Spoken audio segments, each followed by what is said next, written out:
Let me show you a really cool tool. One of my favorite tools is Mesh Machine for fixing topology, okay? And this is very useful when you're working with a mesh that has tight bevels like this, okay? The tighter the bevels, the more pronounced the issue is gonna be. So now let's say that I wanted to chamfer this, okay? Or even insert this. It doesn't matter what you do. Let's say I wanted to insert this right after chamfering. And I can insert it a little bit, but if I'm gonna go deeper, I'm going to, create an absolute mess in terms of topology. Because what's happening here is that topology is going to be pushed under one another, you see? So this is non-manifold geo, and it's gonna cause a whole plethora of issues with shading, okay? So this needs to be fixed.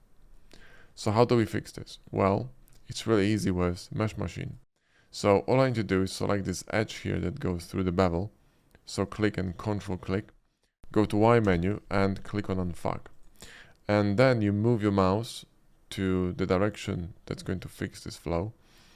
And you click. And if you want to go deeper, as in you want to expand the reach on this bevel going towards the other side, you can use your mouse wheel to scroll up and down to increase the reach.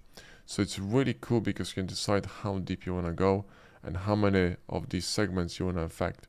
And once you're done, you simply click and you're good to go. Then you can use Mesh Machine Alt X mirror in edit mode to mirror to all sides, and you're peachy. In fact, what we could do is mirror this across like this and create a line in the middle, select all these and clean this side, and Bob's your uncle.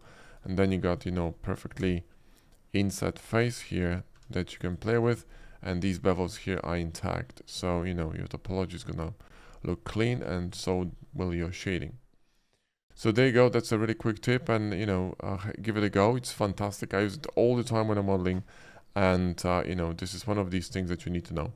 And by the way, if you're new to Blender and, you think this is black magic, which by the way it is, and you would like to learn a bit more about, hard surface modeling, you should start with the basics. And the best way to learn basics is through our best-selling course, the Hard Surface Accelerator. Currently over 5,000 students, and we have hundreds upon hundreds of testimonials on our website. It's a really well-structured curriculum, and in just 12 days, learning not more than half an hour or an hour a day, you can master the basics of hard surface modeling, all the menus, the tools, how to model, principles of design, rendering, and how to create images for your portfolio, all in one course, which is, absolutely bonkers. And if you get the platinum version, you're gonna have access to 2 weeks of coaching, which is amazing. So go ahead, grab the course. The link is in a video description and in a comment pinned under the video. Thanks for watching, and I'll see you in the next one.